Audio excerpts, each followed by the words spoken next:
आज हम जानेंगे एक सामान्य गृहस्थी के लिए पूजा पाठ के कौन से नियम होते हैं। मैंने अपने कई वर्षों के अनुभव से ये जाना कि 20 साल भी कईयों को गुरु दीक्षा ली हुई हो गए होते हैं, परंतु फिर भी उनको कोई आध्यात्मिक लाभ नहीं हुआ और ना ही उनके मन में कहीं शांति का संचार हुआ है।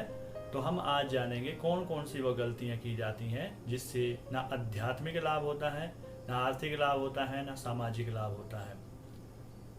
अपने कई वर्षों के अनुभव में मैंने ये चीज़ें सीखी हैं। एक एक करके हम इसके बारे में चर्चा करेंगे। सर्वप्रथम सर्वमान्य नियम है कि आप ब्रह्म मुहूर्त में उठें। ब्रह्म मुहूर्त में ना उठ पाएं तो 5-6 बजे तक तो अवश्य ही उठ जाएं। उठने के पश्चात क्या क्या कार्य करना चाहिए ये मैंने एक और वीडियो में बताया है। संक्षेप में मैं आपको बता दूं। उठने के पश्चात सर्वप्रथम आप जल का सेवन करें। उसके पश्चात टॉयलेट बाथरूम जाने के बाद स्नान करके शुद्ध वस्त्रों को धारण करके अपने आसन पे बैठ जाएं। ध्यान ये रखें कि पूजा के जो वस्त्र होते हैं वो आपके अलग हों। जब आप पूजा शुरू करें उस समय उनको धारण कर लें और जब पूजा संपन्न हो जाए तो उसको बदल कर वहीं पे रख दें या कहीं टांग दें, स्वच्छ जगह पे टांग दें और हर रोज उन्हीं वस्त्रों का आप उपयोग करें। वस्त्रों का कोई भी कलर आप चूज कर सकते हैं। सर्वमान्य सफ़ेद रंग के वस्त्र आप धारण कर सकते हैं। उसके पश्चात पीला, अगर आप बगलामुखी साधक हैं, पीला, अगर आप माँ दुर्गा के उपासक हैं तो लाल वस्त्र इत्यादि अपनी प्रकृति के अनुसार, देव प्रकृति के अनुसार आप धारण कर सकते हैं। उसके पश्चात आसन इस प्रकार का आप बाजार से खरीद सकते हैं। कंबल का बना हुआ ये आसन होता है। इसके नीचे कुछ नरम आप कंबल इत्यादि बिछा सकते हैं, पर ख्याल रखें कि ज़्यादा नरम आसन ना हो। जब आप आसन पे बैठ जाएं तो बड़े ही प्रसन्न भाव से बैठिए और देवता की मूर्ति या फोटो को स्वयं भगवान समझकर उनके आगे नतमस्तक होके बड़े ही आदर भाव से बैठें और उसके पश्चात ये ख्याल रखें कि जो भी आपकी मूर्ति या फोटो है उसको इस प्रकार एक रुमाल से साफ अवश्य करें। बड़े वर्षों के बाद मैंने ये निष्कर्ष निकाला कि 1 घंटा तो व्यक्ति पूजा पाठ कर लेगा, परंतु अपने पूजन स्थान को कभी साफ नहीं करते। सर्वप्रथम बैठने के पश्चात इस प्रकार के रुमाल को लेकर फोटो या मूर्ति को साफ अवश्य करें। जितनी साफ सफाई आप रख सको उतनी साफ सफाई आप अवश्य रखें।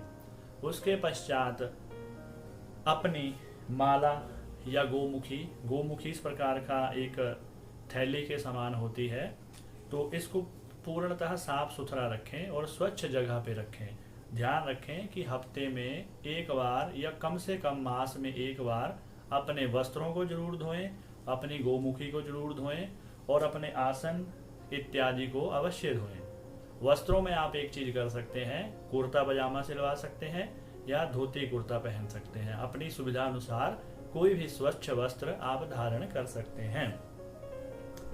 और पुस्तक आप एकदम साफ सुथरी इस प्रकार का बाजार में वस्त्र मिल जाता है, ऐसा कपड़ा ले लें, चमकीला कपड़ा।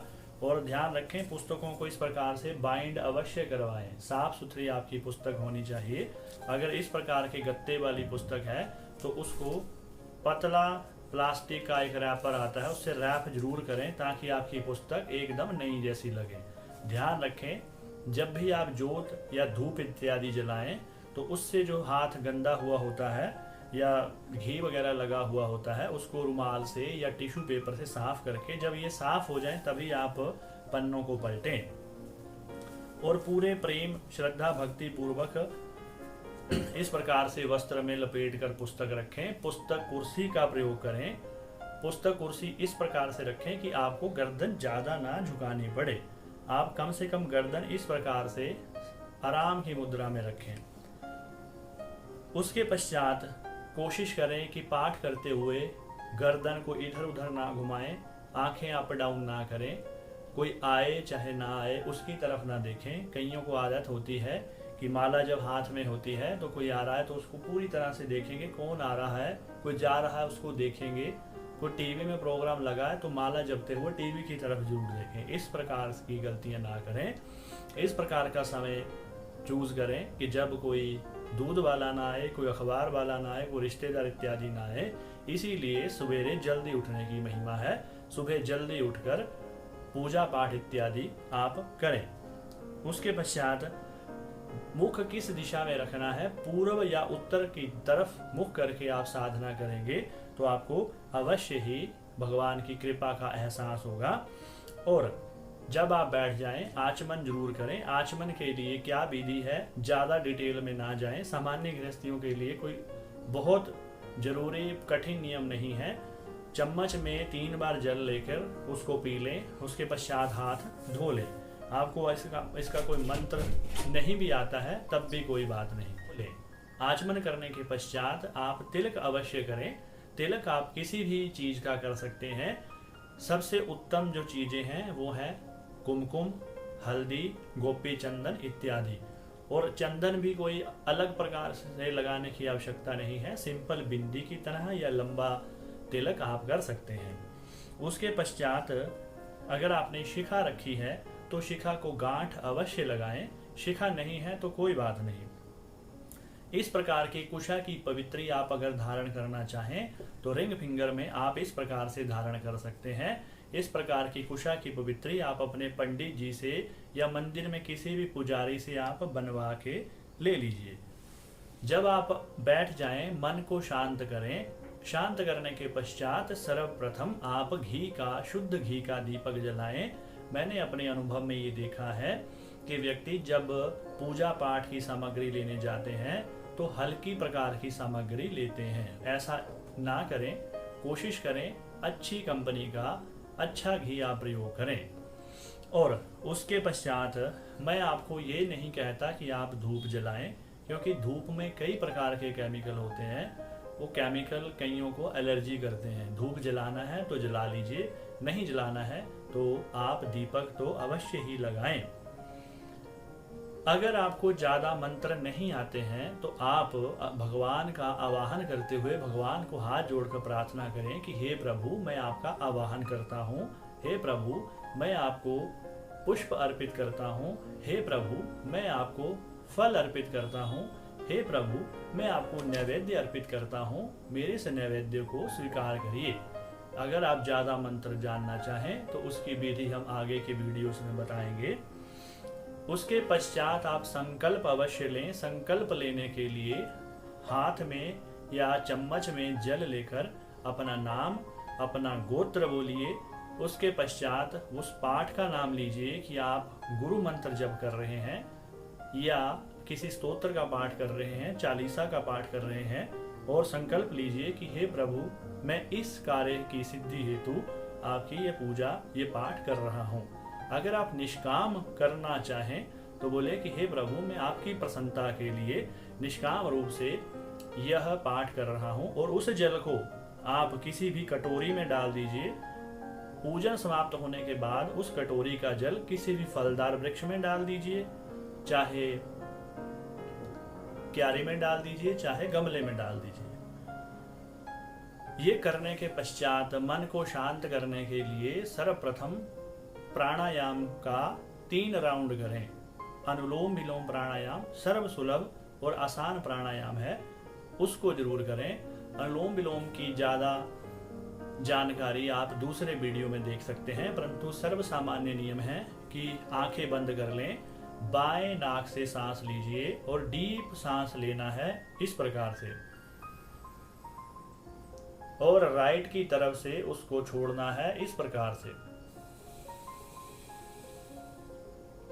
फिर राइट से लेना है और लेफ्ट से छोड़ देना है। ध्यान रखें, मन में एकदम प्रसन्नता पूर्वक आप प्राणायाम करें, जप करें, ध्यान करें। 3 राउंड इस प्रकार के करने हैं। यह 1 राउंड हुआ, 3 राउंड आपने करने हैं। जब अनुलोम विलोम हो जाए तो प्रत्येक साधक को मैं अपने कई वर्षों के अनुभव से ये कह रहा हूँ, आपने कोई भी मंत्र लिया हो, गुरु मंत्र लिया हो, किसी भी प्रकार का मंत्र लिया हो, गायत्री मंत्र आपको अवश्य 108 बार नित्य प्रति करना ही चाहिए। अगर आप गायत्री मंत्र किए बिना कोई भी साधना करते हैं तो साधना में आपको पूर्ण फल मिलेगा या नहीं मिलेगा इसकी कोई गारंटी नहीं है। कोशिश करें, अगर आप 108 बार कर सके तो उत्तम है, नहीं तो 11 बार अवश्य करें। और प्रत्येक साधक के लिए एक आवश्यक यह संदेश है कि आप 11 बार सुबेरे, 11 बार शाम की संध्या के समय और 11 बार दोपहर में तो अवश्य ही कर लें। साधना करते हुए गर्दन सीधी रखें, शरीर को मत हिलाएं और कमर भी सीधी रखें। शुरू में कमर में दर्द हो सकता है, धीरे धीरे करके अपने नियमों को कड़ा कर। जब आप गायत्री मंत्र का जप कर लें तो जो भी आपने गुरु मंत्र लिया हो या किसी भी स्तोत्र का पाठ करना हो, उस पाठ को आरंभ करें और पूरी लय पूर्वक मंत्र का पाठ करें या पूरी लय पूर्वक स्तोत्र का पाठ करें। मैंने कईयों को देखा है, अगर वो हनुमान चालीसा करेंगे तो जल्दी में ऐसे करेंगे, जय हनुमान ज्ञान गुण सागर जय कपीस तिहुँ लोको जागर राम दूत अतुलित बल धामा अंजनी पुत्र पवन सुनामा। इस प्रकार की गलती ना करें। ऐसे पाठ करेंगे तो 50 वर्षों में भी आपको कोई अनुभव नहीं होगा। पूरे लय पूर्वक आप स्तोत्र का पाठ करें। राम दूत अतुलित बल धामा अंजनी पुत्र पवन सुत नामा महावीर विक्रम बजरंगी कुमति निवार सुमति के संगी। इस प्रकार से आप लय पूर्वक स्तोत्र पाठ या चालीसा का पाठ करें और मंत्र भी जपने में उतावली ना करें। शांति पूर्वक, धैर्य पूर्वक मंत्रों का जप करें। जब यह सारा आपका संपन्न हो जाए तो आरती जरूर करें। आरती के लिए अगर आप पूरी आरती ना करना चाहें तो जो दीपक आपने जलाया है उसको भगवान की तरफ 5 बार या 11 बार घुमा दीजिए और आरती ले लीजिए और भगवान को नमस्कार करते हुए अपने आसन पे इस प्रकार ये हाथ आसन को लगा के, माथे को लगा के ओम श्री शक्राय नमः मंत्र का पाठ करें और उठ जाएं। कोशिश यह करें कि जब आप साधना कर चुके, उठ चुके, तो कम से कम आधा घंटा किसी के भी साथ बातचीत ना करें। आधा घंटा मौन रहें, अपने कमरे में चले जाएं, कोई शास्त्र का अध्ययन करें। अगर ये आप नियम करेंगे, उसके साथ कुछ नियमों का आपको और भी ध्यान रखना है। सर्वप्रथम नियम ये है कि अपनी साधना को गुप्त रखें। हर किसी को अपनी साधना ना बताएं, बताने की आवश्यकता भी नहीं है। इस प्रकार से हम अपने धन को संभाल के रखते हैं, किसी रिश्तेदार को बताते नहीं हैं, उसी प्रकार से हम अपनी साधना को भी गुप्त रखें। हर पल खुश रहें, चिंता मुक्त रहें। किसी प्रकार की चिंता, किसी भी प्रकार का क्रोध और किसी भी प्रकार का आलस्य अपने मन में ना आने दें। लाइफ को एकदम सिंपल रखें, वर्तमान में जिएं, ब्रह्मचर्य का अधिक से अधिक पालन करें और झूठ, निंदा, चुगली ना करें। शुद्ध सात्विक भोजन करें। हर रोज पुस्तक जरूर पढ़ें, अच्छी अच्छी पुस्तक पढ़ें। अगर आप विद्यार्थी हैं तो अपने सिलेबस की पुस्तक तो पढ़ें। साथ में कोई ना कोई शास्त्र, सतशास्त्र, भगवद गीता इत्यादि अपने दिनचर्या में जरूर शामिल करें। ज़्यादा ना हो सके तो 2 पेज ही पढ़ें, पर पढ़ें अवश्य। एक्सरसाइज हर रोज करें। यह नियम अगर आप पालन करेंगे तो मैं आपको यह अपने अनुभव से बता सकता हूं कि आपकी साधना में पहले दिन से ही कुछ ना कुछ अच्छा रिजल्ट आपको अनुभव होगा और 10-15 दिन में, महीने में आपको आध्यात्मिक लाभ जरूर होगा। मन आपका शांत रहेगा और संसार की जटिलताओं में मन हमारा विचलित हो जाता है। तो अगर आप इस प्रकार से साधना करते हैं तो आपका यह मन भी विचलित नहीं होगा, आपका मन प्रबल हो जाएगा। भगवान की असीम कृपा का एहसास होगा। आपको अपने बॉस में, अपने सीनियर में भी उसी परमात्मा के दर्शन होंगे, अपने जूनियर में भी उसी परमात्मा के दर्शन होंगे। सब जगह आपको परमात्मा ही दिखाई देगा। इस प्रकार से अगर आप ये नियम पालन करते हुए साधना करेंगे तो मैं अपने अनुभव से कहता हूं कि आपको लाभ अवश्य ही होगा। किसी भी प्रकार की अगर आपको समस्या आती है तो आप हमें व्हाट्सएप कर सकते हैं। आपकी हर समस्या का हम उचित मार्गदर्शन करेंगे। नमस्कार।